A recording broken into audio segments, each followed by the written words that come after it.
welcome to the Swap Image Randomizer. Let me start by showing you what we're going to make. Oops, that was the wrong thing to do. Here we go. First, I'm going to show you how to make this, where I have a button that will randomly choose an image to fill each one of these placeholders, or a button that changes all of them at one time. Then I will show you how to do one where there's a background and then a foreground that has transparency around it. Okay, so one box is on top of the other here, and we can switch both at one time. Alright, so here we go. Let's go back and get this image ready. So I prepped this stuff in Photoshop, and everything is in the same size container. And this is for the two image one, the transparency image one. So all of my backgrounds I have on separate layers, and I have 4 of them. All my foreground objects I have on separate layers, and they're transparent around. I can tell because there's checkers around it. If you have a white background, sometimes you might if you open a document, you can just turn that layer off. You want to be able to see the checkerboard in the background. Okay? I'm working at 100%. I think this is 400 across. Yes, 400 by 400 pixels, 72 dpi. That's my final size, and that's the size I'll work at. Now to save these elements, I'm going to turn one on at a time and then go to File, Save for Web. Here in Save for Web, you might see Optimized Only or 2-up. For these solid images, I'm going to go to JPEG, and I'll pick JPEG High. I might mess with the quality to make this look as good as this. Right now it looks pretty good. Down here off the screen you can't see it, but there's a save button. I will save that. I will go into my sites folder. This is the one I'm using for this movie, and I will go into the images folder and I will save it there. If I don't have an images folder, I will create one so that I have an images folder. So I will name it something that is easier for to remember. In this case, I'm calling this B1 because it's my background 1, and I already have saved it before, so I would hit save. I'm not going to do it right now, but I would name it B1, and then the next background B2, and so on and so forth. So let me cancel out of this. So all of these will be saved as JPEGs because they're solid and no transparency. When I get to the top, these have transparency in the background. In order for me to see the background around it, I'm going to need it to stay transparent.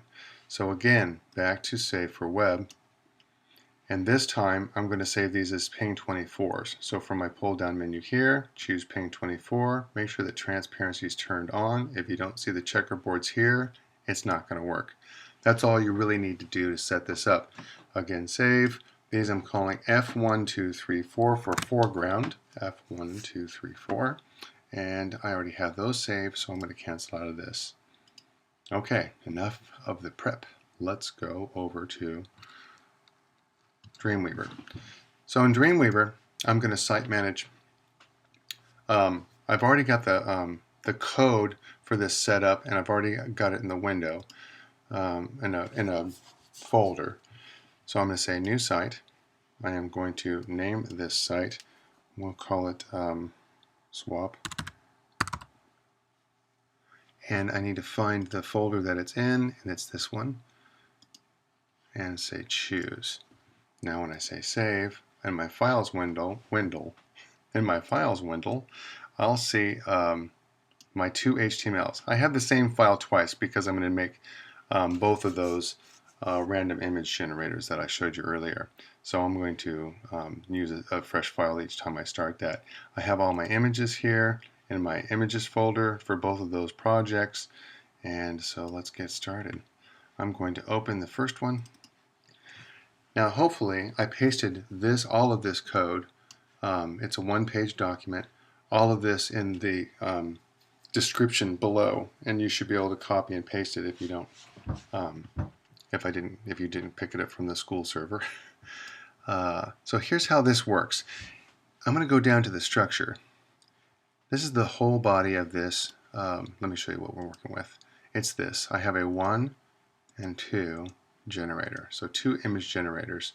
One randomly generates an image to go here, and one for here. We're going to add 2 more, and then 3 more buttons, ones that say 3, 4, and then all. Okay, so back to the code. It's pretty simple down here. I have one div container. In the div container I have two paragraph tags. In the paragraph tag I have an image.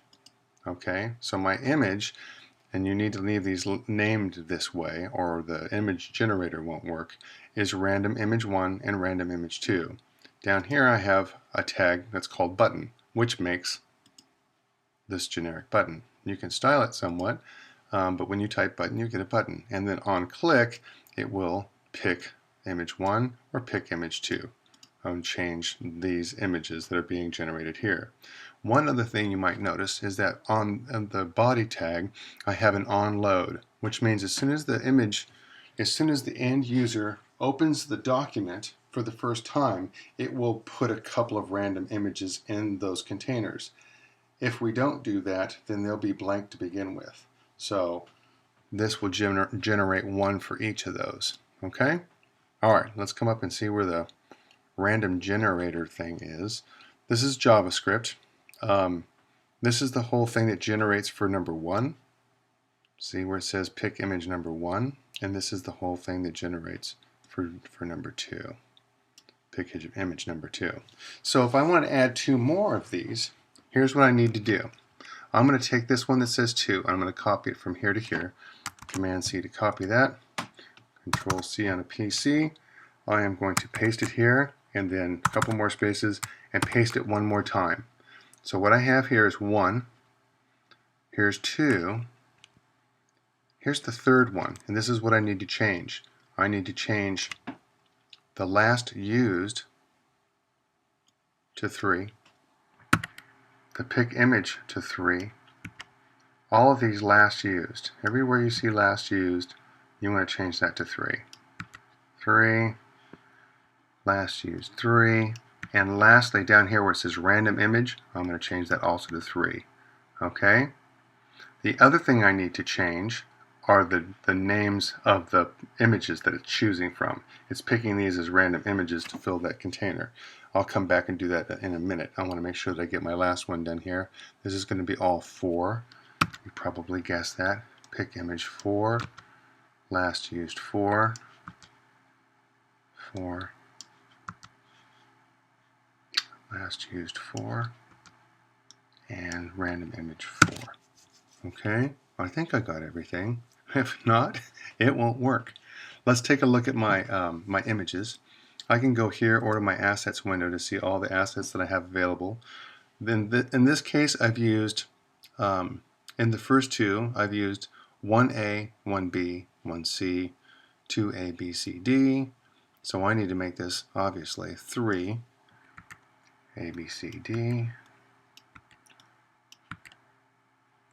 and you'll also notice that it says image slash for a GIF, and what this means is this is in an images folder. So on my site, which is here, I have an image folder that has all that stuff in it. If these images were on the top layer, you would not see this part right here.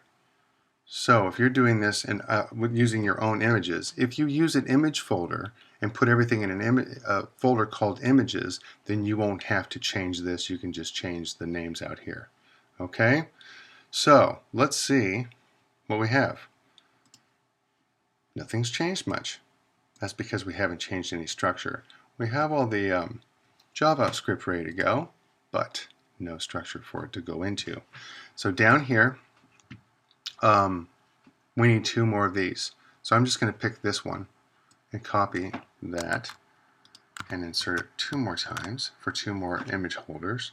I'm going to change this image, random image, to 3 and this one to 4. Okay, well, I need 2 more buttons as well, so I'm going to do the same thing here. I'm going to select these 2 things, paste it in there a couple of times, change the name of the button. This is the name, whatever you want to put in there. I think I'll use 3 and 4, and make sure that we change the pick image to 3 and 4. Okay, on load we want to make sure that we add 2 more of these as well. So I'm going to grab this last one here and just copy it from here to here. Copy that and paste 2 more. 1, 2. Change this to 3 and to 4. You can make as many of these as you like. Alright, so let's see how this works. We're going to go back over to live. I'm going to refresh the screen, and now I have 1, 2, 3, and 4. So all I need really now to do is create the all button. Alright, back to code. One more button. So I'm going to paste one more button in here. Oops. I'm going to copy first and then paste one more button in here. This last button, let's call it all 4. We're going to need it to generate a new random image for each of those 4 containers, just like we did when we opened the document. So I can take that, copy it, and then just paste that all right here. Okay, and that should do it. Let's go back to here. I can see that I have the all button, and when I do, it changes all of them at the same time. Okay, now, that being said, let's try to do this with our transparency image on top. So that means I'm going to take these 2 boxes and have one lay on top of the other one. So back over here to the files, and I'm going to open a fresh file. It's the same file we started with last time. Looks like this. I'm going to go to the code, and I'm going to go here in the code, and I'm going to make sure my assets are all available. So background 1, 2, 3, B1, 2, 3, 4. These are JPEGs, so I have to make sure I get the suffix right. And also these are PNGs, PNG files. Those are the ones that are transparent. So on the top here, let's do the backgrounds. I'm going to just change. This is going to work the way it is. I only have 2 containers, so I don't have to duplicate any of the stuff up here for this one, unless you have more transparent layers, and then you just make more boxes. Okay, so this is going to be background 1, background 2. Oops, the wrong button. That would be background 3, and background 4. On the top, oh, and of course, these are JPEGs. Copy that and paste it in here, here, and here. Okay. On the bottom, we have F1. Come on. F2, F3, and F4. And these are PNGs. PNG, no, yes. Pig, PNG, okay. I hate it when spelling counts. Okay, so let's see what we have. We'll refresh this. It should look a little different. Okay, what's happened is my PNG is 400 across, and the old boxes were 200 across, or my new images are. So one is pushing the other one down here. So what we need to do is get these to line up on top of each other. Plus, they're pushing all of this stuff down here. Okay. So let's see what we can do. Let's go back to code. What I need to do is I need to create a style for each of these individual placeholders so that one can sit on top of the other one. So what I'm going to do is I'm going to click right here, and I'm going to come down here to the Properties Inspector, make sure this is on HTML, and I'm going to give this one an ID.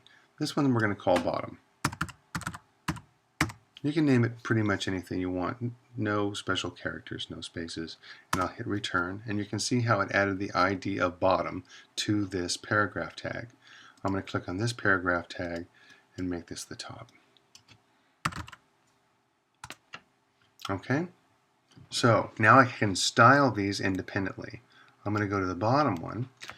I'm going to go to Styles. I am going to add a new style. I don't need the word container. There's no other IDs on there as bottom, so I'm going to use the up arrow key to make that less specific. Hit return, and I might as well give it a size here. I don't have to, but I think that might, in case something changes on me. It's going to be 400 by 400 pixels. Okay, I want to come down here to where it says position. I'm going to change that to absolute. All right, I'm going to come down, and way down here it says Z index. In this case, I'm going to give it a Z index of 1. Okay, and Z index is how close it is to you. 1 will be in the background, 2 will be closer to you. So I want my image with the transparency to have a higher Z index than the one that's behind it. It doesn't matter what integers you use, it just matters that the one that you want on top or closest to you is the higher number. Okay, so I'm going to take all of this stuff from here to here, I'm going to copy it, I'm going to paste it, and I'm going to change bottom to top. And the other thing I'm going to change is the Z index to 2. Alright, let's see what this looks like. Keep your fingers crossed. Oh, lovely. The only thing I'm missing is it's randomly generating when I redraw it. The thing I'm missing are the buttons. Because these are absolutely positioned, it doesn't push anything out of the way. So the buttons are up underneath here, if you think about it that way. I'm going to grab this one right here. And I should have container. There we go. I'm going to change. Hold on. I'm going to go to style. I'm going to pick bottom. I'm going to come down here and see where it says position. From the top, I'm just going to type a 1 and hit return. And then I'm going to slide this one this direction until I can see those buttons. Alright, that looks good. I have 36 right there. I'm just going to make the top one the same. So top, 36, and now I can see my buttons again. Okay, so here's 1, here's 2, fabulous. Okay, the only thing I need now is an all button, and we saw how to do that last time. So this is pretty simple. I'm just going to grab the last button I have here, copy it, paste it. I don't want that extra space in there. Oh my gosh. Unbelievable. Okay, and I'm going to say all or both. And then I'll make sure that this has the same thing this has. So I'll copy all of that, and that will generate both when it's clicked on. Okay, so back over here to live, I have my both button, and now it's changing both the foreground and the background at the same time. So now you can do this, or use it for something a little more complicated, but this is the same thing, it's just decorated different. This outside part is really transparent in the center, and so the image in behind is the picture that we're seeing through. Okay, and there's the both button. Alright, well, I hope this helped, and we'll see you next time.